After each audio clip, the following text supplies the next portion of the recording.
أشهد أن لا إله إلا الله وحده لا شريك له وأشهد أن محمدا عبده ورسوله أما بعد فأعوذ بالله من الشيطان الرجيم بسم الله الرحمن الرحيم الحمد لله رب العالمين الرحمن الرحيم مالك يوم الدين إياك نعبد وإياك نستعين اهدنا الصراط المستقيم صراط الذين أنعمت عليهم غير المغضوب عليهم ولا الضالين. Dabia werd eerder besproken en ik zal hierover nog verdere details vermelden. Bij deze gelegenheid werden de metgezellen aangesteld als bewakers. In dit verband wordt vermeld dat de heilige profeet sallallahu alaihi wasallam zijn metgezellen opdracht gaf om 's nachts de wacht te houden. Dit gebeurde elke nacht, waarbij 3 personen om de beurt de wacht hielden. Het waren Hazrat Aus bin Khali, Abbad bin Bishr en Muhammad bin Maslama. Op een nacht, toen het de beurt van Hazrat Muhammad bin Maslama om de wacht te houden was, stuurden de Quraysh 50 personen onder leiding van Mikras bin Hafs en gaven hun het bevel de heilige profeet sallallahu alaihi wasallam te omsingelen met de bedoeling een van de moslims te doden of hen een onverwacht verlies te bezorgen.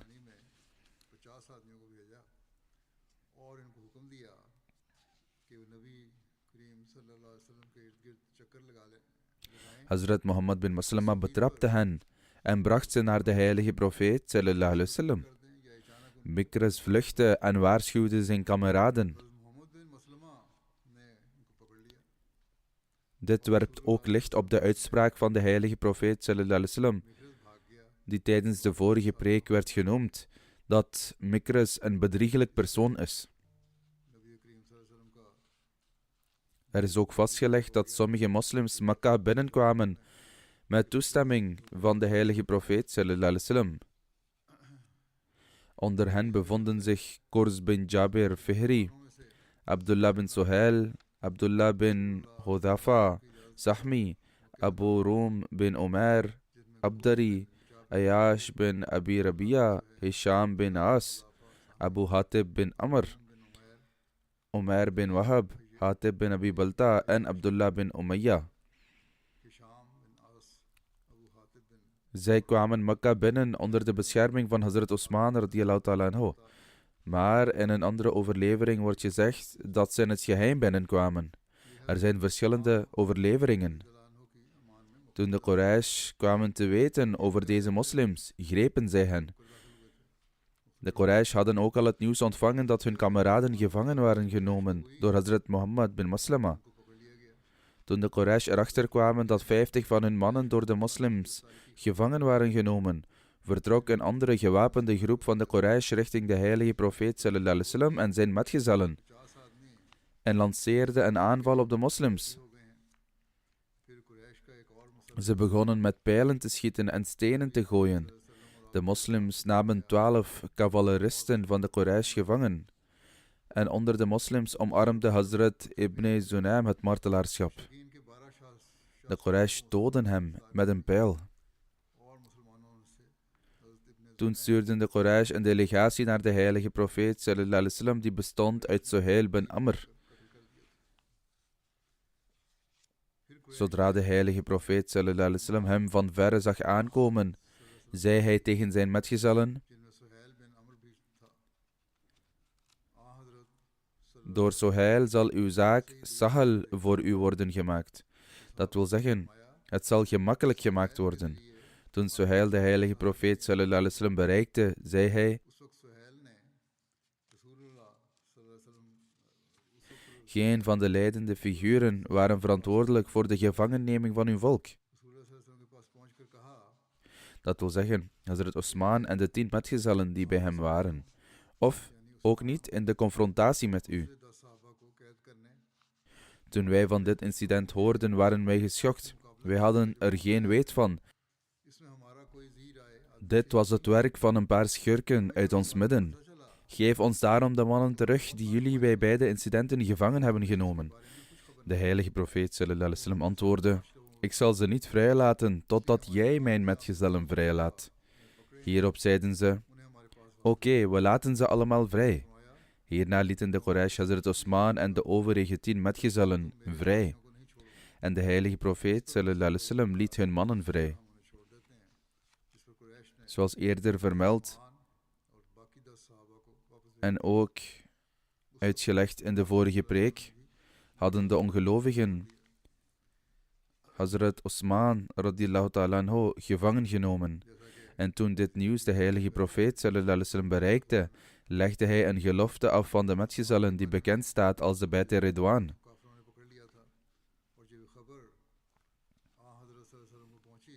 Toen de Quraysh de precieze aard van deze belofte te weten kwamen, werden ze ontzettend bang. Ze hadden ontdekt dat de belofte had plaatsgevonden en dat de heilige profeet sallallahu alaihi wasallam een verbond had gesloten met alle moslims. De invloedrijke mensen onder de Quraysh adviseerden dat het passend zou zijn een verdrag te sluiten. Dat wil zeggen dat het verdrag moest vastleggen dat de moslims dit jaar zullen terugkeren en het jaar daarop zij 3 dagen in Mekka zouden verblijven, maar zouden alleen de essentiële wapens meenemen die nodig zijn tijdens de reis, zoals zwaarden in hun schede en bogen, maar niets verder.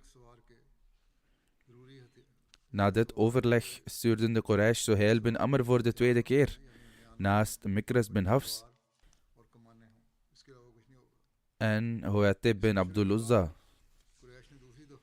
Zij kwamen met dit voorstel naar de heilige profeet sallallahu alaihi wasallam dat hij dit jaar zou terugkeren, zonder de Umrah te verrichten, zodat de Arabieren niet zouden zeggen dat hij Mekka door zijn eigen kracht was binnengekomen, tegen de wil van de Quraysh. Ze boden echter aan dat de moslims het jaar daarop mochten terugkeren om de Umrah te verrichten.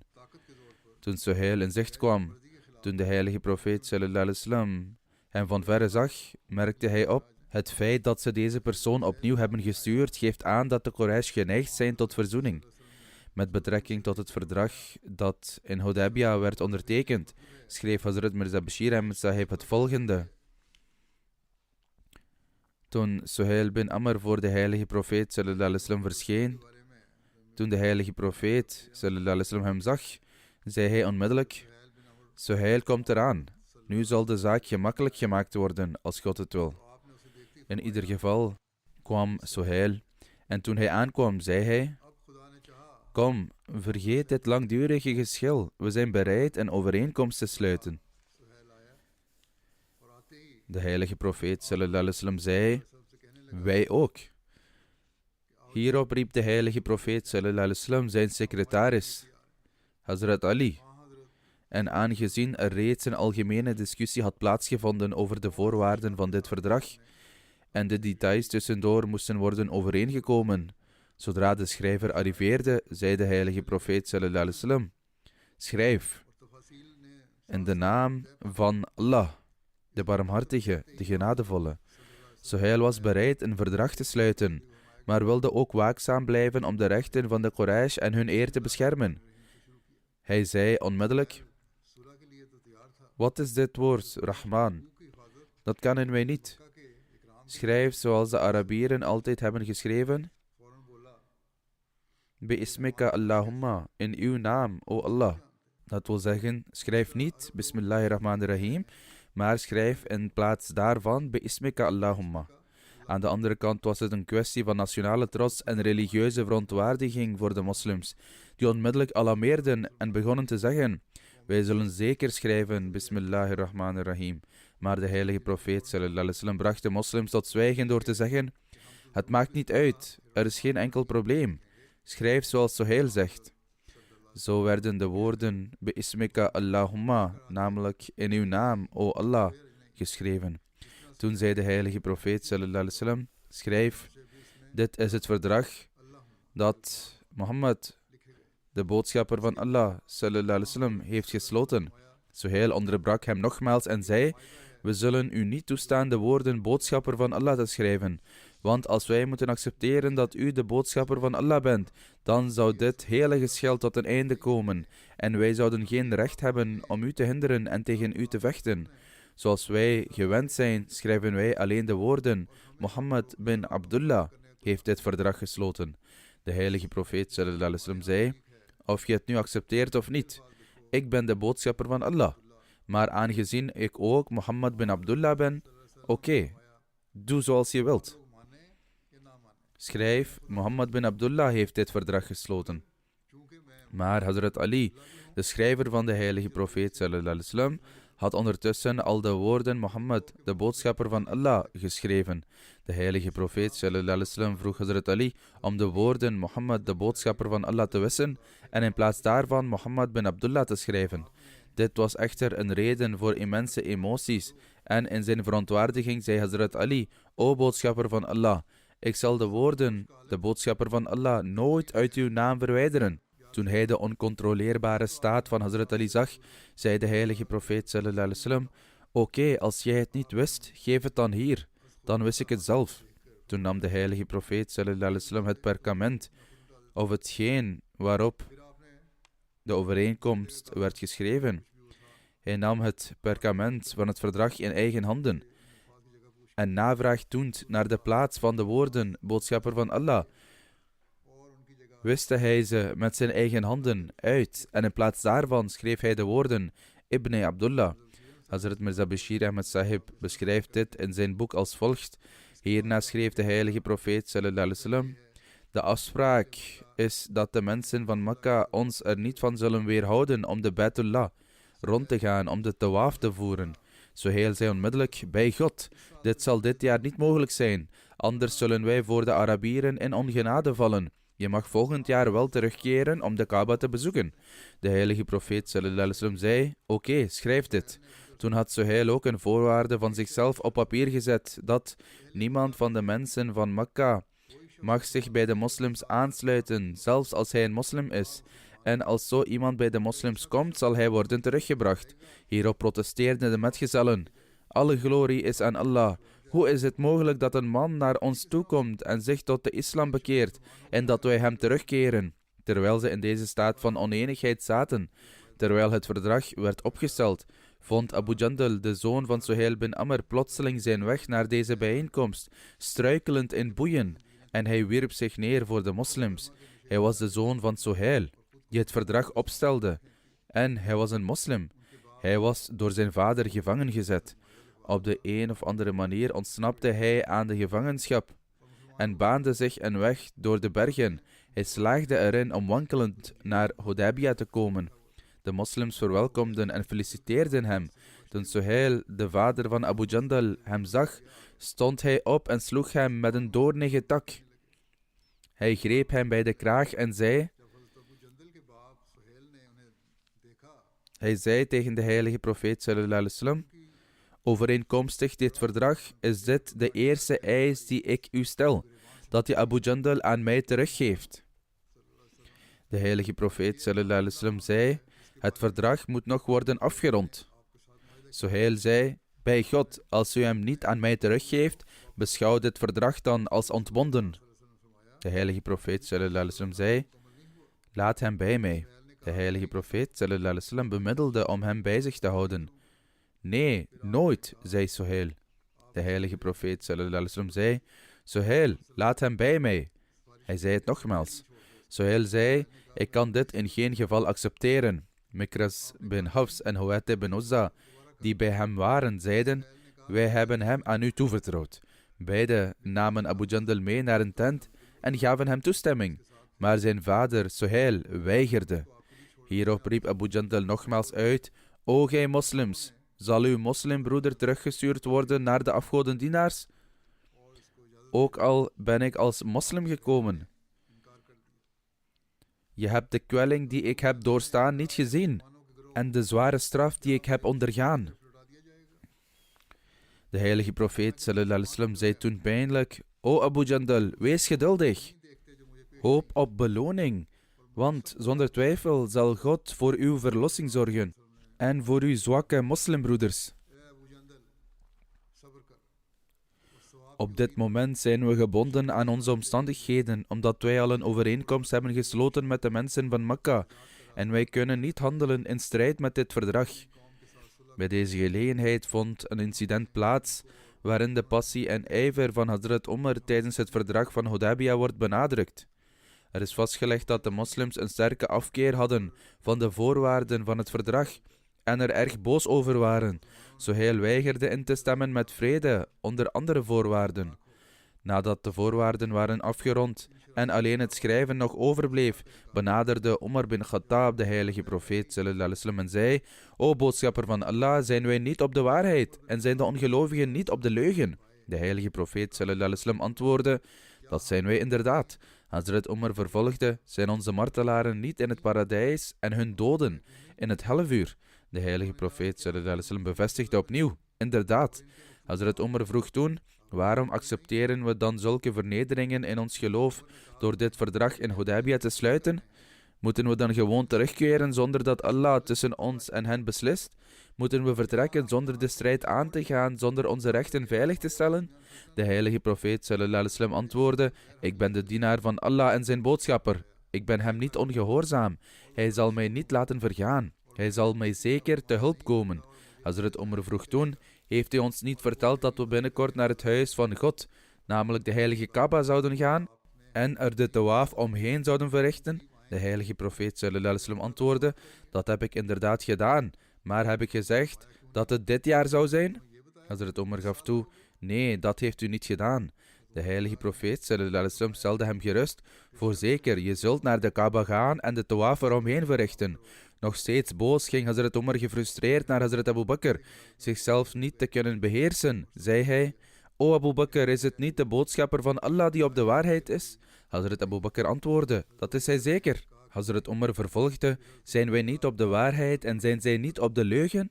Zijn onze martelaren niet in het paradijs en hun doden in het hellevuur? Hazrat Abu Bakr bevestigde: dat is inderdaad het geval. Hazrat Umar riep toen uit: waarom tonen wij dan zwakte in onze religie? Waarom zouden wij terugkeren zonder dat Allah tussen ons en hen beslist? Hazrat Abu Bakr antwoordde: hij is de boodschapper van Allah. Hij is zijn Heer niet ongehoorzaam en Allah is zijn helper. Dus richtend aan Hazrat Umar zei hij: blijf standvastig in je gehoorzaamheid aan de heilige profeet sallallahu alaihi wasallam tot aan je laatste ademtocht. Bij Allah, hij is op de waarheid.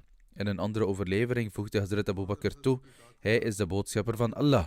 Hazrat Umar verklaarde toen: ik getuig dat Mohammed sallallahu alaihi wasallam de boodschapper van Allah is. Hij vroeg verder: heeft hij ons niet verteld dat we binnenkort naar de Kaaba zouden gaan en de tawaf eromheen zouden verrichten? Hazrat Abu Bakr antwoordde: dat heeft hij inderdaad gedaan. Maar heeft hij ook aangegeven dat het dit jaar zou zijn? Hazrat Umar gaf toe: nee, dat heeft hij niet gedaan. Hazrat Abu Bakr stelde hem toen gerust: je zult zeker naar de Kaaba gaan en de tawaf eromheen verrichten. Desalniettemin wogen de voorwaarden van het verdrag zwaar op Hazrat Umar en hij vond ze moeilijk te verdragen. In Bukhari staat dat Hazrat Umar vertelt dat: bij Allah, sinds ik de islam heb omarmd, heb ik nooit enige twijfels gehad, behalve op de dag van Hudaybiyah, en ik bleef antwoorden aan de heilige profeet sallallahu alaihi wasallam. Met andere woorden, ik had nog nooit geantwoord tegen de heilige profeet sallallahu alaihi wasallam, maar die dag deed ik dat wel. Hazrat Abu Ubaidah bin Jarrah verklaarde: O Ibn Khattab, waarom luister je niet naar wat de boodschapper van Allah sallallahu alaihi wasallam zegt? Zoek uw toevlucht bij Allah tegen Satan en verander uw mening.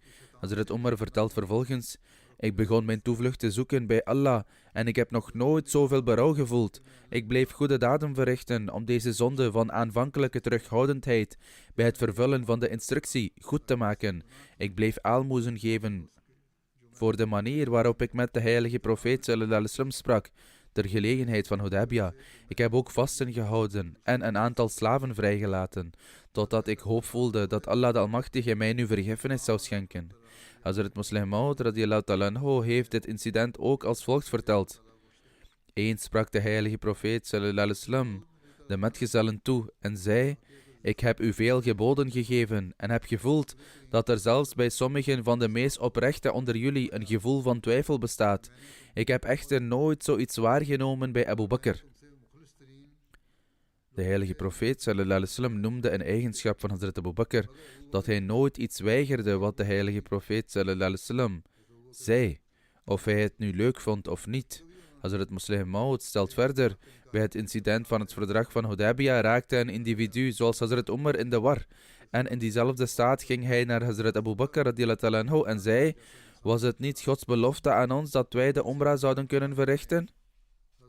Hazrat Abu Bakr antwoordde: ja, God heeft ons dit beloofd. Hazrat Umar zei toen: was het niet Gods belofte aan ons dat hij ons zou helpen en steunen? Hazrat Abu Bakr antwoordde: ja, inderdaad. Hazrat Umar zei: zijn we in dat geval in staat geweest om de Umrah te verrichten? Hazrat Abu Bakr antwoordde: o Umar, God heeft niet gezegd dat we dit jaar de Umrah zouden kunnen verrichten. Hazrat Umar zei toen: hebben we hulp en de overwinning gekregen? Hazrat Abu Bakr antwoordde: God en zijn boodschapper weten het beter wat het betekent om hulp en overwinning te krijgen. Deze antwoorden konden Umar radiyallahu anhu echter niet troosten.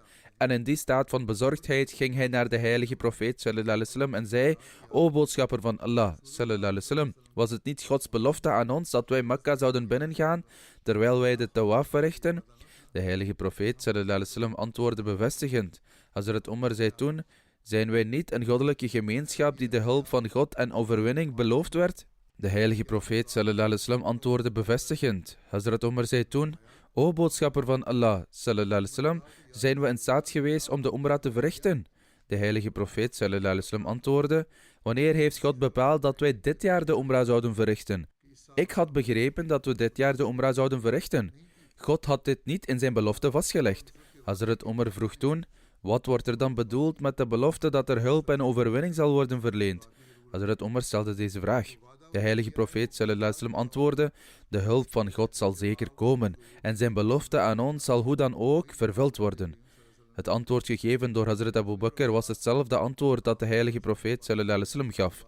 Er zijn verschillende overleveringen met betrekking tot Hazrat Umar die naar de heilige profeet sallallahu alaihi wasallam ging en vervolgens naar Hazrat Abu Bakr en dezelfde vragen stelde. In deze overlevering is de volgorde anders dan in de eerdere overlevering, maar desondanks is het incident hetzelfde en het verandert niets aan de realiteit van dit incident.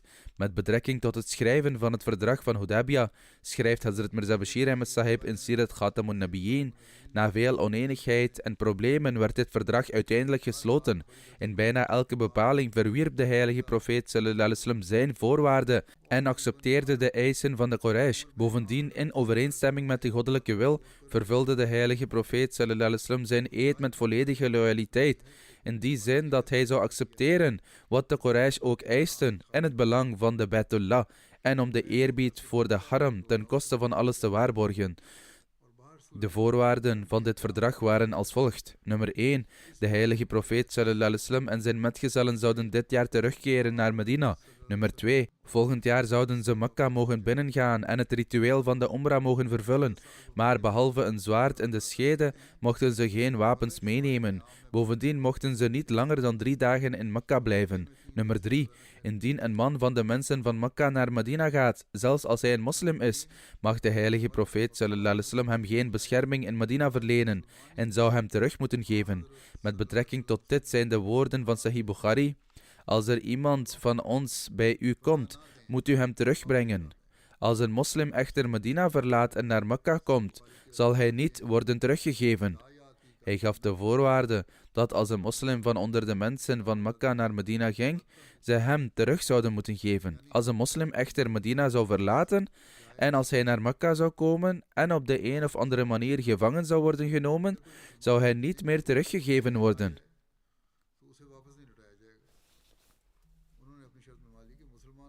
In een andere overlevering wordt vermeld dat als er een man van de mensen van Mekka naar Medina kwam, zonder toestemming van zijn wali of voogd, hij teruggebracht moest worden. Nummer 4. Onder de stammen van Arabië kon elke stam die zich met de moslims wilde verbinden, dat doen. En welke stam dan ook die zich met de mensen van Mekka wilde verbinden, kon dat doen. Nummer 5. Dit verdrag zou voorlopig voor een periode van 10 jaar gelden en gedurende deze periode zou de oorlog tussen de Quraysh en de moslims worden uitgesteld. Met betrekking tot de getuigen van het verdrag van Hudaybiyah zijn de details als volgt. Er werden 2 kopieën van deze overeenkomst opgesteld en als getuigen hebben veel geachte mensen hun handtekeningen gezet. Van de moslims waren het Hazrat Abu Bakr, Hazrat Omar, Hazrat Uthman, die op dat moment uit Mekka was teruggekeerd, Abdurrahman bin Auf, Saad bin Abi Waqas en Abu Ubaidah. Nadat de overeenkomst was gesloten, nam Suhail bin Amr een kopie van de overeenkomst en keerde terug naar Mekka, terwijl het andere exemplaar bij de heilige profeet sallallahu alaihi wasallam bleef. Er zijn verslagen die melding maken van de rusteloosheid en angst van de metgezellen. Zoals eerder vermeld, toen de heilige profeet sallallahu alaihi wasallam klaar was met het ondertekenen van het verdrag, zei hij tegen zijn metgezellen: sta op en ga jullie kamelen slachten. Scheer daarna jullie hoofden. Maar geen enkele van hen stond op, in zoverre dat de heilige profeet sallallahu alaihi wasallam dit 3 keer herhaalde. Hazrat Mirza Bashir Ahmed Sahib heeft dit op de volgende manier verteld. Toen Suhail terugkeerde, zei de heilige profeet sallallahu alaihi wasallam tegen de moslims: sta op en scheer je hoofd hier. Nadat je je dieren hebt geslacht. Na het offer wordt het haar op het hoofd afgeschoren of kort geknipt. En bereid jezelf voor op onze terugkeer. De metgezellen waren echter in een staat van extreme schok vanwege wat een ogenschijnlijke vernederende overeenkomst leek. Bovendien, wanneer zij zouden denken dat de heilige profeet sallallahu alaihi wasallam hen daarheen had gebracht op basis van een droom van hem, en Allah de Verhevene in die droom een scène van de tawaf van de Baitullah had getoond, begon hun stemming enorm te verslechteren. Ze leken op levenloze wezens die daar zaten zonder gevoel of beweging. Zij hadden het volste vertrouwen in de boodschapper van Allah sallallahu alaihi wasallam en geloofden ook volledig in zijn belofte, maar vanwege de eisen van de menselijke natuur, als gevolg van menselijke beperkingen, waren hun harten bezweken van verdriet vanwege dit schijnbare falen. Dit was hun eerste reactie. Het is om deze reden dat toen de heilige profeet sallallahu alaihi wasallam hen onderwees om hun offerdieren te slachten, of ze Mekka nu wel of niet binnengingen en tawaf van de Kaaba verrichten of niet, zij zouden daar moeten zitten en hun offers brengen. En hij gaf het bevel om hierna terug te keren. De metgezellen bewogen niet. Niemand stond op en ze bleven allemaal zitten. Dit was niet omdat zij, na'udhu billah, God verhoede, ongehoorzaam waren aan hun boodschapper, sallallahu alaihi wasallam. Want er heeft nog nooit een gemeenschap op aarde bestaan die gehoorzamer was dan de metgezellen van de heilige profeet, sallallahu alaihi wasallam. Daarom was hun gebrek aan uitvoering geen daad van rebellie of ongehoorzaamheid. Het was eerder omdat het gevoel van verdriet en schijnbare schande hen had verlamd. Het was alsof ze hoorden, maar niet konden horen, en zagen, maar hun ogen functioneerden niet. De heilige profeet sallallahu alaihi wasallam herhaalde dit 2 of 3 keer, maar geen van de metgezellen bewoog. De heilige profeet sallallahu alaihi wasallam was diep gekwetst door dit, dat niemand handelde volgens zijn instructie, en hij trok zich stilletjes terug in zijn tent. Hazrat Salama radiyallahu anha, de eerbiedwaardige echtgenote van de heilige profeet sallallahu alaihi wasallam, die een buitengewoon intelligente dame was, bekeek het hele tafereel vanuit haar tent. Toen ze haar bezwaarde en geliefde echtgenoot in een staat van bezorgdheid zag binnenkomen, vroeg ze naar de details van het verdriet en de bezorgdheid van de heilige profeet sallallahu alaihi wasallam uit zijn eigen mond. Ze zei met medeleven en liefde tegen hem: O boodschapper van Allah sallallahu alaihi wasallam, wees niet bedroefd, uw metgezellen zijn door de genade van God niet ongehoorzaam. Hoe dan ook, door de voorwaarden van dit verdrag hebben ze echter door verdriet hun bewustzijn verloren. Mijn suggestie is dat u niets tegen ze zegt. Ga liever in stilte naar buiten, slacht uw offerdier en scheer uw hoofd. Uw metgezellen zullen automatisch uw voorbeeld volgen. De heilige profeet sallallahu alaihi wasallam was blij met dit advies. Zonder een woord te zeggen, slachtte de heilige profeet sallallahu alaihi wasallam zijn offerdier en begon zijn hoofd te scheren. Toen de metgezellen dit tafereel zagen, Net zoals een slapende man plotseling wakker wordt door kabaal, stonden ze plotseling op en begonnen zo in een razernij hun dieren te slachten en elkaars hoofd kaal te scheren. Maar het verdriet had hen op dat moment zo enorm onrustig gemaakt, dat de verteller overlevert dat dit de toestand van zaken was, dat er gevaar bestond dat, terwijl men elkaars hoofden scheerde, de metgezellen per ongeluk elkaars keel zouden kunnen doorsnijden. In ieder geval, het advies van Hazrat Salama was geslaagd en waar de gezegende woorden van de heilige profeet sallallahu alaihi wasallam tijdelijk ineffectief gebleven waren, wekte zijn handeling plotseling zijn volgelingen, die op dat moment roerloos zaten. Dit is ook een referentie uit het leven en karakter van het zegel der profeten.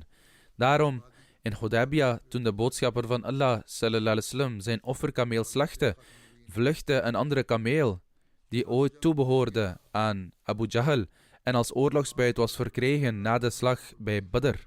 Het dier was aan het grazen en rende weg. Het dier was al gemarkeerd om geofferd te worden en droeg daarvoor een merkteken om zijn nek. Het dier was enige tijd vermist, maar werd uiteindelijk weer gevangen genomen. De boodschapper van Allah sallallahu alaihi wasallam offerde deze kameel namens 7 verschillende mannen. Hazrat Jabir vertelt dat bij deze gelegenheid de heilige profeet sallallahu alaihi wasallam op deze manier 70 dieren offerde. Elk dier werd geofferd namens 7 mannen. Die dag waren we met 1400. Er waren meer mensen aanwezig die het offerritueel niet uitvoerden dan zij die dat wel deden, omdat ze niet over de middelen beschikten om een offerdier te bekostigen. De boodschapper van Allah sallallahu alaihi wasallam kampeerde buiten de haram, maar hij bad er wel in. De heilige profeet sallallahu alaihi wasallam stuurde 20 van de offerdieren die hij had meegebracht met een man van de aslamstam, zodat hij ze bij Marwa kon afslachten. Toen de heilige profeet sallallahu alaihi wasallam klaar was met het offeren van de dieren, ging hij naar zijn tent en riep Hazrat Kharash bin Umayyah. De heilige profeet sallallahu alaihi wasallam vroeg Kharash om zijn hoofd te scheren en legde zijn haar bovenop een doornige groene boom. Mensen begonnen het haar van de profeet van de boom te plukken en deze onder elkaar te verdelen. Hazrat Amara nam ook deel van het haar van de profeet sallallahu alaihi wasallam mee. Ze zou het in water dopen en het water aan de zieken geven. Er wordt gezegd dat sommigen die ziek waren, zouden genezen. Dit was inderdaad het geval, want het haar was gezegend. Sommige van de metgezellen begonnen elkaars hoofd kaal te scheren.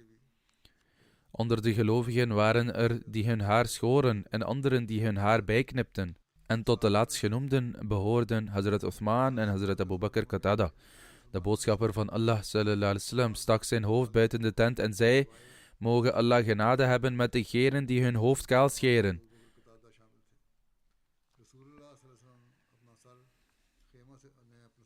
Iemand vroeg de boodschapper sallallahu alaihi wasallam: O boodschapper van Allah sallallahu alaihi wasallam, wat gebeurt er met degenen die hun haar hebben bijgeknipt? De boodschapper van Allah sallallahu alaihi wasallam antwoordde 3 keer met het volgende gebed: Mogen Allah genade hebben met degenen die hun hoofd kaal scheren. En bij de 4e gelegenheid bad hij: Mogen Allah genade hebben met degenen die hun haar hebben bijgeknipt. Een overlevering vermeldt dat de heilige profeet sallallahu alaihi wasallam 19 dagen in Hudaybiyah bleef en er 20 nachten kampeerde, overnachtte. Mohammed bin Umar, Waqidi en Ibn Sa'd hebben dit genoemd. Hazrat Mirza Bashir Ahmed Sahib heeft dit op de volgende manier verteld. Nadat hij zijn offer had gebracht, gaf de heilige profeet sallallahu alaihi wasallam bevel om terug te keren naar Medina. Op dat moment was het iets minder dan 20 dagen sinds de heilige profeet sallallahu alaihi wasallam in Hudaybiyah was aangekomen. Tijdens zijn terugreis, toen de heilige profeet sallallahu alaihi wasallam Kiraul Ghamim bereikte, nabij Usfan, en het nacht was, maakte de heilige profeet sallallahu alaihi wasallam een aankondiging en verzamelde alle metgezellen. Hij zei: Deze nacht is mij een surah geopenbaard en het is mij dierbaarder dan alle dingen van deze wereld. Het is als volgt.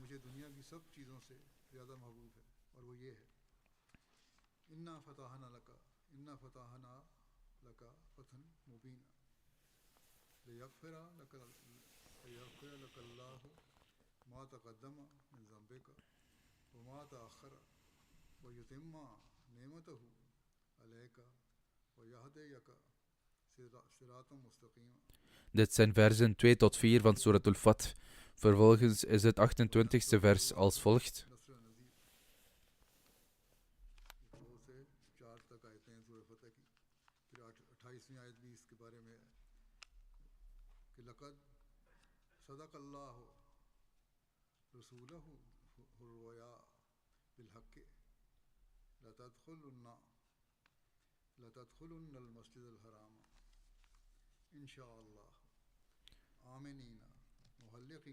O boodschapper, wij hebben u zeker een schitterende overwinning geschonken, zodat wij voor u een tijdperk kunnen beginnen, waarin de sluier van vergeving uw tekortkomingen, verleden en toekomst zal bedekken, en dat hij zijn gunst aan u mogen voltooien en u op het rechte pad naar succes mag leiden. En voorwaar, Allah zal u met een geweldige hulp bijstaan. De waarheid is dat God het visioen van zijn boodschapper inderdaad heeft vervuld. Voorlopig, als God het wil, zult u het heilige huis in een staat van veiligheid betreden. Sommigen van jullie hebben hun hoofd kaal geschoren en anderen hebben hun haar kort geknipt. En u zult geen angst hebben.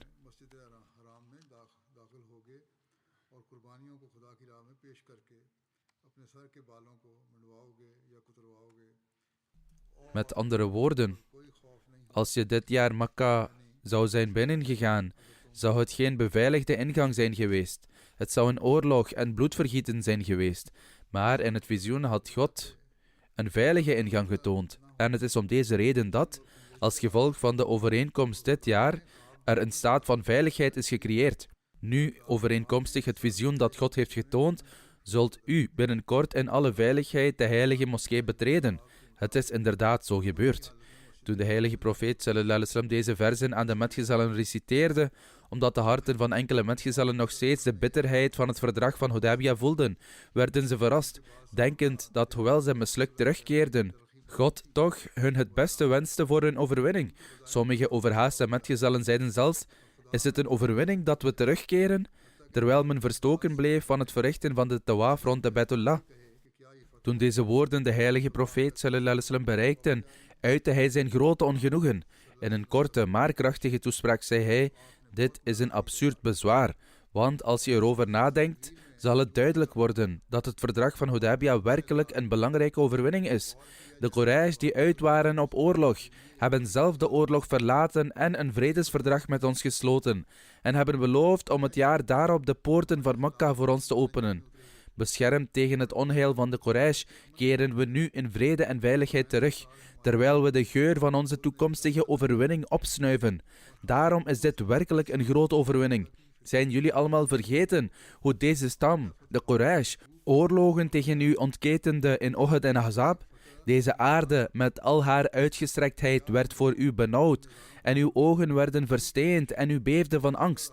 Vandaag sluit deze Quraysh echter een vredes- en veiligheidsverdrag met u. De metgezellen antwoorden, o boodschapper van Allah, sallallahu alaihi wasallam, wij hebben het begrepen, wij hebben het begrepen. Wij kunnen uw voorziendheid niet bereiken, maar nu hebben we begrepen dat dit verdrag werkelijk een belangrijke overwinning voor ons is. De beloofde Messias sallallahu alaihi wasallam zegt, God de Almachtige beschouwde het incident van Hudaybiyah als een duidelijke overwinning toen hij zei, Inna fatahna laka fatham mubina. Die overwinning was voor de meeste metgezellen niet zichtbaar. Het was zelfs de reden dat sommige hypocrieten afvallig werden. Maar in werkelijkheid was het een duidelijke overwinning, hoewel de principes theoretisch en diepgaand waren. Allama Baladuri schrijft, er waren verschillende uitkomsten en vruchten die zich manifesteerden als resultaat van dit verdrag. Mekka werd uiteindelijk veroverd en alle Mekkanen traden toe tot de islam. Massa's mensen begonnen zich aan te sluiten bij de islam. De reden was dat voor het verdrag mensen elkaar niet konden ontmoeten. Nog werd de boodschap van de heilige profeet sallallahu alaihi wasallam duidelijk aan hen overgebracht. Er was niemand die naar hen toe zou gaan om hen gedetailleerd over de heilige profeet sallallahu alaihi wasallam te vertellen. Toen het verdrag van Hudaybiyah werd aangenomen, begonnen mensen elkaar te ontmoeten. Afgodendienaars bezochten Medina en de moslims bezochten Mekka en ze ontmoetten hun families, vrienden en andere weldoeners. Zij hoorden over de leringen van de heilige profeet sallallahu alaihi wasallam en zijn wonderen. Ze maakten kennis met de tekenen van het profeetschap. Ze kregen kennis over het zuivere leven van de heilige profeet sallallahu alaihi wasallam en zijn uitstekende voorbeeld. Ze waren zelf getuigen van veel dingen, waardoor zij geneigd werden tot het geloof. In de mate dat velen zich naar het geloof haasten en de islam accepteerden, gedurende de periode tussen het verdrag van Hudaybiyah en de verovering van Mekka. Ook anderen raakten aangetrokken tot de islam, totdat op de dag van de verovering van Mekka iedereen de islam accepteerde. Het volk van Arabië wachtte erop dat de Quraysh de islam zouden accepteren, en toen ze dat deden, accepteerde heel Arabië ook de islam. De beloofde Messias ﷺ zegt: het aangaan van het verdrag van Hudaybiyah door de heilige profeet sallallahu alaihi wasallam bracht gezegende vruchten voort. Eén daarvan was dat mensen de kans kregen hem te bezoeken. Toen ze naar hem luisterden, werden velen moslim. Totdat zij de heilige profeet sallallahu alaihi wasallam konden horen, was er een barrière tussen hen die hen belemmerde van het kennen van zijn uitmuntendheid en grootsheid. En dus, net zoals anderen hem een leugenaar noemden, na'udhu billah, zouden ook zij dit voorbeeld volgen en verstoken blijven van de gunsten en zegeningen die de heilige profeet sallallahu alaihi wasallam had meegebracht, vanwege hun afstand tot hem. Maar toen die barrière werd weggenomen en ze hem van dichtbij zagen en hoorden, bleven ze niet langer beroofd en zij konden toetreden tot de gelederen van de deugdzamen. De rest zal in de toekomst besproken worden, als God het wil.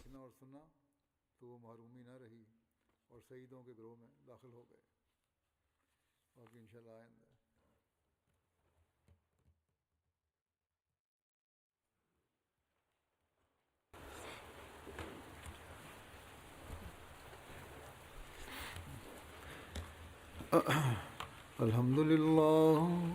الحمد لله نحمده ونستعينه ونستغفره ونؤمن به ونتوكل عليه ونعوذ بالله من شرور أنفسنا ومن سيئات أعمالنا من يهده الله فلا مضل له ومن يضلل فلا هادي له ونشهد أن لا إله إلا الله ونشهد أن محمدا عبده ورسوله عباد الله رحمكم الله إن الله يأمر بالعدل والإحسان وإيتاء ذي القربى وينهى عن الفحشاء والمنكر والبغي